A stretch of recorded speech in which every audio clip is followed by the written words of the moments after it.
Saudaraku, kita semua dipanggil karena kasih karunia Tuhan. Galatia 1 ayat 15 berkata, tetapi waktu Ia yang telah memilih aku sejak kandungan ibuku dan memanggil aku oleh kasih karunia-Nya. Bila kita membaca Alkitab, saudara, kita akan melihat bahwa sesungguhnya Tuhan biasanya memanggil justru orang yang sibuk. Seperti Musa, sang gembala, dia sedang mengembalakan, sibuk mengembalakan kawanan domba-dombanya.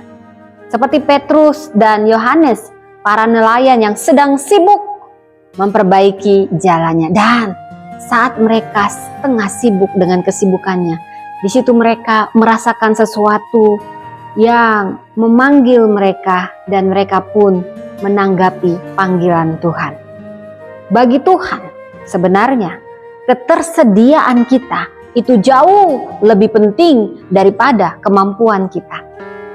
Sama seperti bila kita merenungkan Saul yang sebenarnya seorang pemalu, hanya buruh tani, bahkan saat itu dia sedang sibuk mencari bagal ayahnya yang hilang. Dan tiba-tiba ketika dia kembali ke rumah, dia diurapi menjadi raja pertama orang Israel. Bila kita membaca kisahnya dari 1 Samuel 9-10. Ini menunjukkan, saudara, tidak ada yang tahu apa yang akan Tuhan lakukan dengan kita. Jadi, setialah dan peliharalah impian yang Tuhan taruh di dalam hati kita. Dan percayalah, ketika waktunya tepat, Tuhan sendiri yang akan mengatur segalanya pada tempatnya. Bila kita membaca dari kitab Mazmur, sang pemazmur berkata tepatnya di Mazmur 37 ayat 4. Dan bergembiralah karena Tuhan, maka Ia akan memberikan kepadamu apa yang diinginkan hatimu. Saudara, sabarlah, jangan menjadi orang yang tidak sabar. Percayalah, jika Tuhan memberikan suatu keinginan di dalam hati kita, Dia sendiri yang akan menyediakan semua yang diperlukan, dibutuhkan untuk mewujudkan keinginan itu. Seperti perkataan Yesus bila kita membaca dari Yohanes 6 ayat 63. Kata Yesus demikian, rohlah yang memberi hidup, daging sama sekali tidak berguna.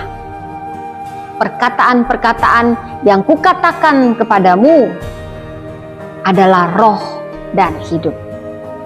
Saudara, firman Tuhan adalah suatu kekuatan di dalam diri kita. Ini yang akan menyirami visi yang Tuhan taruh.